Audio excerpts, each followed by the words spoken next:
Young drivers, according to the Automobile Association, are committing significantly fewer traffic offences than they were a decade ago. Overall, offending is down 41%.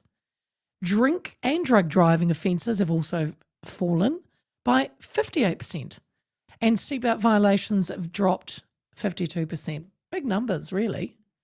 The AA says this is an encouraging trend and comes despite a growing number of young drivers and credits the improvement to a mix of road safety initiatives, changes to the law, and, of course, education. However, while these numbers are heading in the right direction, the road toll remains a major concern. Youth fatality rates from crashes are still far too high. And we as a country continue to have the highest rate of youth driver deaths in the OECD.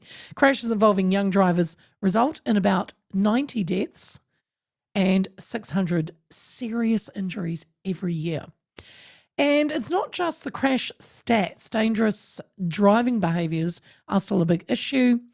The same 3 risky habits keep coming up in reports from their members, and they're still happening all too often on our roads, so we're going to get to that as well. So joining me to talk through all of this is Dylan Thomsen, AA's road safety advocate. And Dylan, good afternoon. Hi Leah, how are you doing? I'm good, my friend, very good. Now let's start with the good news. 41% fewer offences from young drivers. That sounds like real progress. It is. We were really pleased when we did an update, I guess, of looking at some data from the last couple of years, because we did a study about a decade ago now looking at youth traffic offending, and at that stage, 10 years ago, there was a downward trend and we were seeing reductions, and so we came back and looked at it again and saw that that trend has continued. So basically, we've had sort of 15 years of steadily falling numbers of traffic offences by teenage drivers, which is fantastic.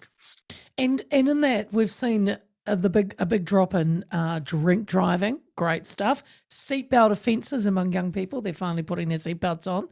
Do you think these attitudes are shifting, or is it just more stronger enforcement?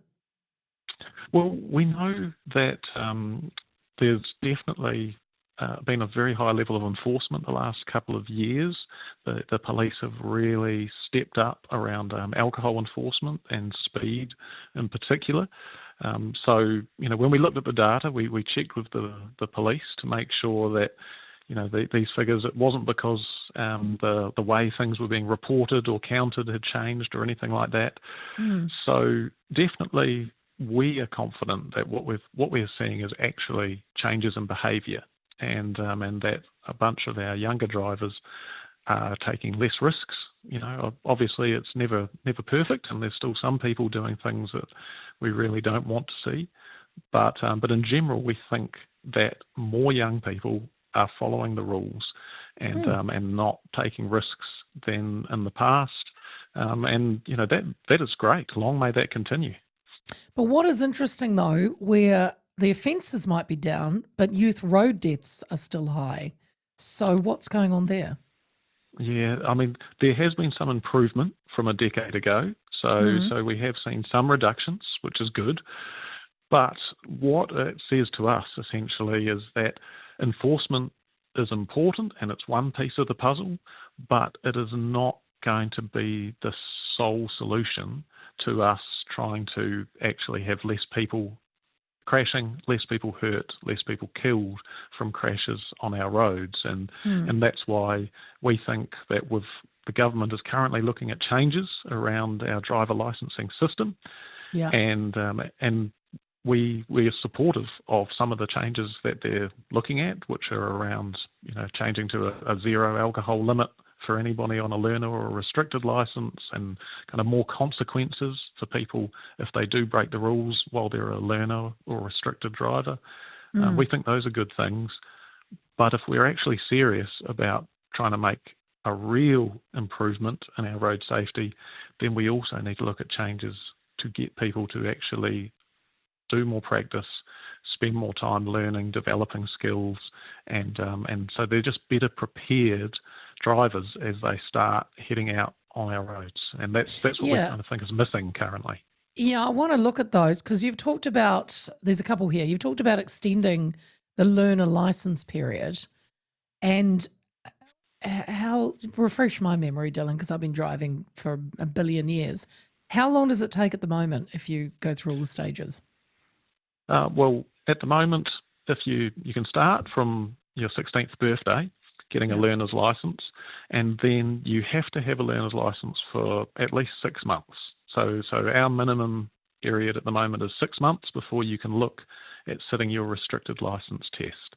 Right. When we did some research last year comparing New Zealand to other countries, that 6 month length of time is very, very unusual in terms of other places in the world. Most countries have moved to a year or even longer that you have to have that learner's license. And we think that New Zealand should be looking to follow suit. So going from 6 months to 12 months, what that means really is that people would have to spend more time as a learner where they can only legally drive with a supervising driver, so that they can spend more time actually building up practice and experience, because what we see is very low crash rates when people have a learner's license and have a supervisor in the car with them. And then as soon as people shift to that restricted license and start driving solo, crash rates spike up dramatically. So, okay. So 16th birthday, you get your learner for at least 6 months. You would like that to be 12 months. Yep. And then you can sit your restricted test. If you pass that, how long do you sit on restricted for? Well, at the moment, probably the easiest way to say it actually is it's 18 months currently, which would be a year and a half, unless you do some type of advanced driver training course, which the AA has one of those, our defensive driving course. And if you do one of those courses like that and complete it successfully, then you can bring that restricted period down to 12 months. So that's the current situation. Right. And so restricted's 18 months. Yeah. 18 months unless you do some form of kind of additional course. training. Yeah. And then you can sit for your full license test. And if you pass that, then you become a fully licensed driver. That's the way it currently works. Here's the thing, though. If you want it to go out to 12 months, you'll look. They look, and then they only do. Then they do the 18 months if they didn't do an advanced driving course. You're looking at 2.5 years, nearly 3 years before you can get your full, right? And there's all of these. There's all these things in that 12 months that you can't drive without somebody in the car. It's very restrictive for young people that, might need their car to get to work. It's well, once you get your restricted license, the key restrictions really are that you are not legally allowed to drive at night between 10 p.m. and 5 a.m. without, you can seek an exemption to that from NZCA, for example. If you had work or something like that, you can apply for an exemption. And the other key restriction is that you cannot carry passengers that are not fully licensed drivers themselves. The intention behind it is to try and avoid young and experienced drivers getting together with a carload of mates on Friday night and going out and ending up, making some bad choices and having an awful tragedy come about from that. But once you have your restricted license, that does give a lot of ability for many people to be able to drive themselves to work, to training, those kind of things.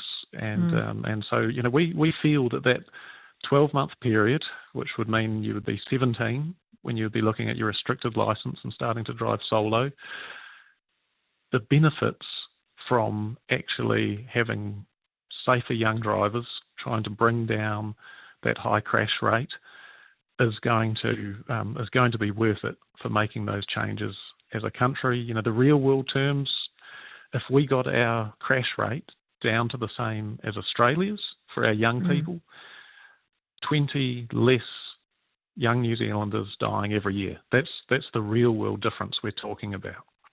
Right. Because I gather that Australia's a bit stricter, is it? Have they implemented what you're talking about?